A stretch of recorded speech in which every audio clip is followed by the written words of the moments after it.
So hi, I am KB with Nerdophiles. How are y'all? Good, thank you. Amazing. How are you? I'm doing well. Thank you so much. Listen, I absolutely loved the series. So let me dive in because I have a question for each of you. And I will start with you first, Candice.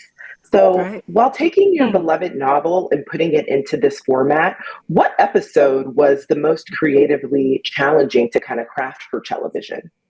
Great question, thank you. And also, just want to say that the novel is kind of, it's not even that beloved to me, like it's kind of like, it is like my first work, my first like big writing work. And so Queenie and I, we have a really interesting relationship, like me and the character.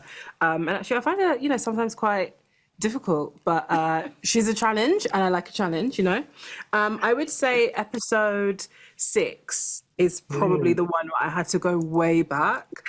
And I wrote that episode really, really quickly. And I think there was just this burst of energy I knew I wanted to say, but I wanted to talk about the origins of Queenie and her mum, which is, that really key relationship in her life, and also her grandparents. There are family secrets. And it was hard to write because it made me really sad. It made me really sad to see how you have this really loving family and how things can just fall. And it can just be one person or one thing that unravels this entire family, and a family that used to laugh and be joyous and fun, and there was love. And at the end of that episode, actually, you have a family portrait of everyone when Queenie was a child.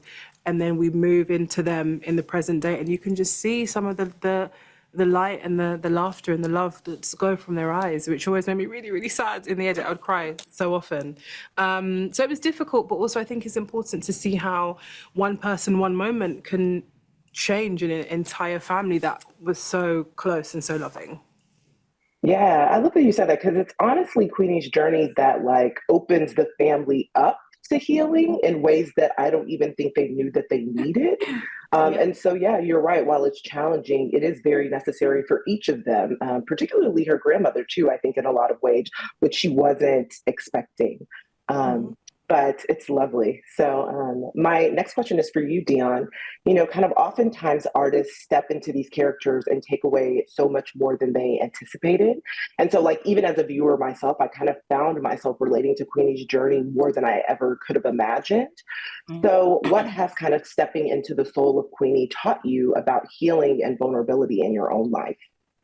Probably that there's a lot of duality between the things that you thought were opposing in your healing journey. Self-accountability goes hand in hand with forgiveness. I'm a little bit older than her, so it was a challenge to step back into the frame of mind where there's a lot of self-blame, and you're just crucifying yourself a lot for things that were out of your control and things that were in your control.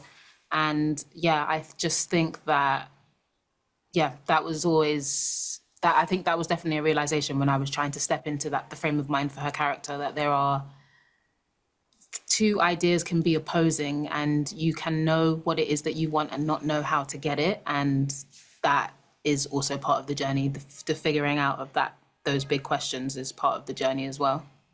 I love that. And last but certainly not least, Bella, Cheske is as real as they come. Like, she is so protective, not only of her friend, but also she's just very bold yet cautious about how she approaches her own life. And in my opinion, she gives such really great nuanced advice. So for you, kind of what is the most restorative and profound advice that you've received from another Black woman that you still carry with yourself today? I get all my best advice from my mother. And she told me,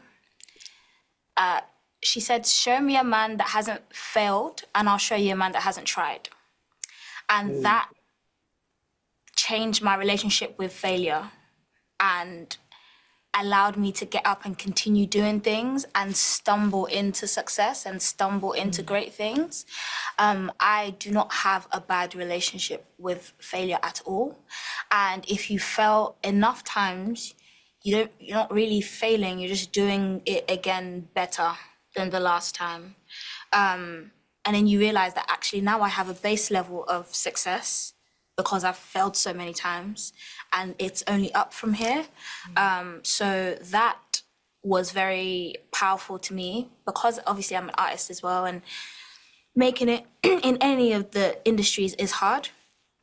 It's just changed my attitude towards, oh, that didn't quite work out the way I wanted to, but that's fine. I'm going to continue doing it. It'll look different next time. Let's try something different and learning. I'm a student, so it was really fantastic when she told me that. Yeah. Oh, I love that. Well, listen, I think this is such a beautiful body of work. I cannot wait for audiences to see it. Like Dionne, Bellah, your performances are exceptional, and this friendship was just such a delight to see. And Candice, thank you for putting your heart and soul into this, because it really is lovely. So just thank you all for taking the time to chat with Nerdophiles. Really appreciate it. Thank you. Thank you. You guys have a good day.